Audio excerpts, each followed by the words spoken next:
अगर आइंदा ऐसी न्यूज़ चलाई तो जान से मार डालेंगे। ये सबसे इम्पोर्टेंट सवाल। मतलब एक अनजान लड़के जो कह रहे हैं कि हमको ये साइड नहीं दे रहे थे इसलिए हमने हमला किया, उनको सपने में आया, उनको दिखाई दे कि पत्रकार भी है, कौन सी खबर चला रहा है। तो मैं पूछना चाहता हूँ कि देहरादून के अंदर ऐसी कौन सी सड़क है जहाँ पर आगे मोटरसाइकिल जा रही है और पीछे स्कूटी वाले को वहाँ पर साइड नहीं मिल रही है, जगह नहीं मिल रही है उसको क्रॉस करने की।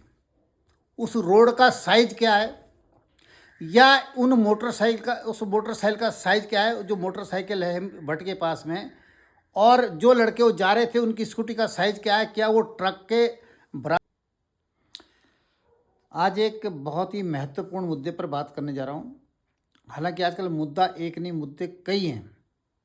मुद्दे आजकल चाहे वो राज्य में हो रही हत्याएं, कहीं बलात्कार की घटनाएं, कहीं मारपीट की घटनाएं, कहीं जो है लूटपाट की घटनाएं, और भ्रष्टाचार के मामले तो लोग अब भूल गए हैं, क्योंकि अब इतना ज़्यादा इस राज्य के अंदर अराजकता बढ़ गई है, इतना आतंकवाद बढ़ गया है, जिसको हम कहेंगे घरेलू आतंकवाद, कि इसमें जो मुख्य मुद्दे थे वो सब हम भूल चुके हैं। लेकिन आज मैं बात करने जा रहा हूँ एक ऐसे मुद्दे पर जो कि इस समय इस हफ्ते का सबसे चर्चित मुद्दा है। और मुद्दा ये है कि जय भारत टीवी के वरिष्ठ पत्रकार हेम भट्ट जी पर एक हमला हुआ है, जो कि बिल्कुल ताज़ा अभी मामला है।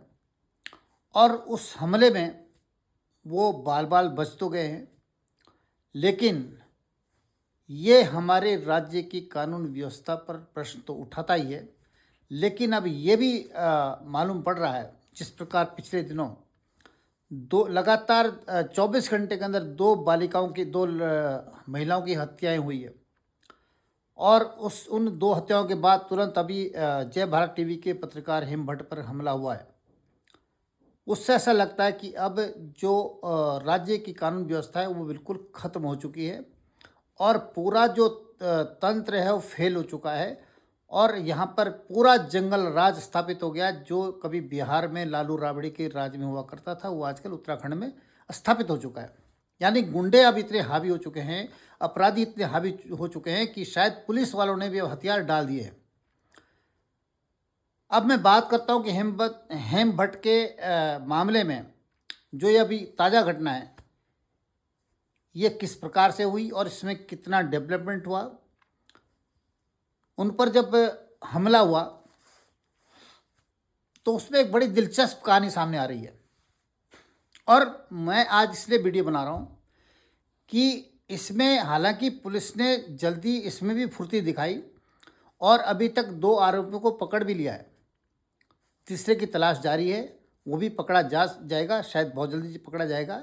लेकिन 2 जो अपराधी पकड़े गए उनका ये बयान है कि हेम भट्ट के ऊपर जब उन्होंने पूछताछ की, उन अपराधियों को पूछा कि तुमने हेम भट्ट के ऊपर क्यों हमला किया, तो उनके ये शब्द हैं कि हमने इसलिए उनके ऊपर हमला किया कि हम जा रहे थे, स्कूटी से जा रहे थे, हम 3 लोग जा रहे थे और आगे मोटरसाइकिल से ये आदमी चल रहा था।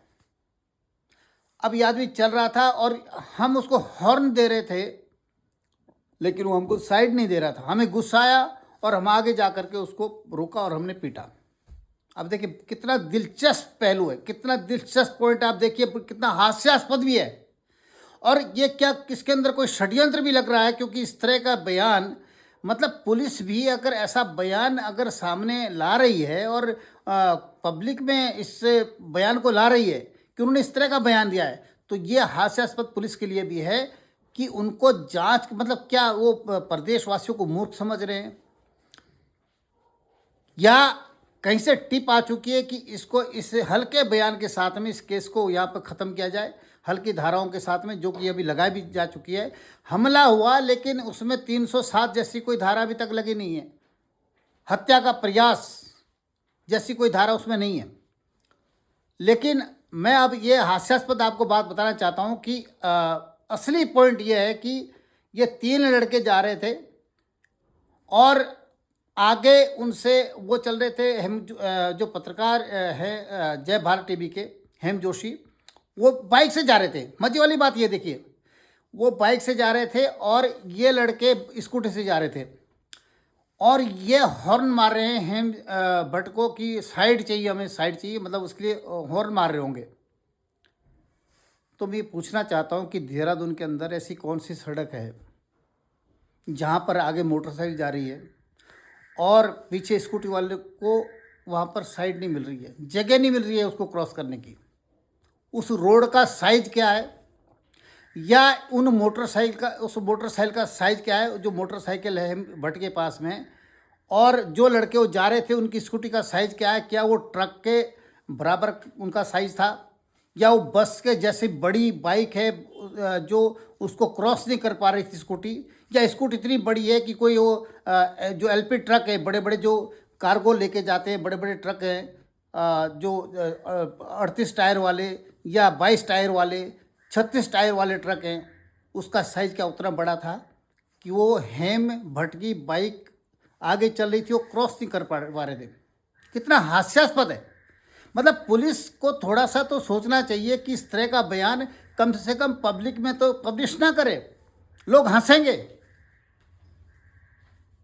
तो इसलिए जो मेरा शक है कि इसमें खानापूर्ति की जा रही है, क्योंकि हेम भट्ट के ऊपर जो हमला हुआ है वो बड़ी साजिश के तहत हुआ है, जो मेरा शक है। और मेरा शक बिल्कुल जायज़ है, क्योंकि जिस तरह का बचकाना बयान, हास्यास्पद बयान आया है और पुलिस ने उसको पब्लिश कर दिया, इससे साफ जाहिर है कि वास्तव में एक बड़ा षड्यंत्र है जो हेम भट्ट को के ऊपर अटैक जो किया इन लड़कों ने।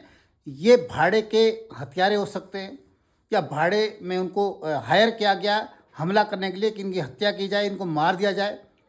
ये भगवान का शुक्र है कि वो बच गए उस हमले में, लेकिन इरादा शायद उनको मारने का था। अब एक और पॉइंट इसके ऊपर और जोड़ता हूँ, हास्यास्पद क्यों है। हेम भट्ट जी ने अपने प्रार्थना पत्र या उसको कंप्लेंट कह लीजिए, अपने कंप्लेंट में पुलिस को लिखा है, जो इमीडिएट उन घटना के बाद उन्होंने लिखा है, शायद उसके बाद एफआईआर दर्ज हुई होगी उसी कंप्लेंट के ऊपर। उन्होंने कहा कि मैं अपने घर जा रहा था और जाते हुए मैं बाइक पर जा रहा था। ये स्पष्ट उन्होंने किया है अपने पत्र के ऊपर, बाइक से जा रहे हूँ, बाइक से वो भी जा रहे हैं और स्कूटी से वो लोग जा रहे हैं जो उनको हमला करते हैं। और वो कहते हैं कि वो जब मेरा पीछा करते हैं और फिर आगे आकर के मुझे रोकते हैं और फिर उन्होंने उनके ऊपर इमीडिएट हमला किया, जानलेवा हमला किया। और उन्होंने ये भी कहा कि बड़े पत्रकार बनते हो, बड़े न्यूज़ चलाते हो, अगर आइंदा ऐसी न्यूज़ चलाई तो जान से मार डालेंगे। ये सबसे इम्पोर्टेंट सवाल। मतलब एक अनजान लड़के जो कह रहे हैं कि हमको ये साइड नहीं दे रहे थे इसलिए हमने हमला किया, उनको सपने में आया, उनको दिखाई दे कि पत्रकार भी है, कौन सी खबर चला रहा है। इनकी कौन सी खबर चलाई उन्होंने 3 लड़कों की, जिसके लिए वो नाराज़ थे। इसमें आपने हेम भट्ट की वो बात को क्यों आपने इग्नोर कर दिया, उसका जिक्र क्यों नहीं है।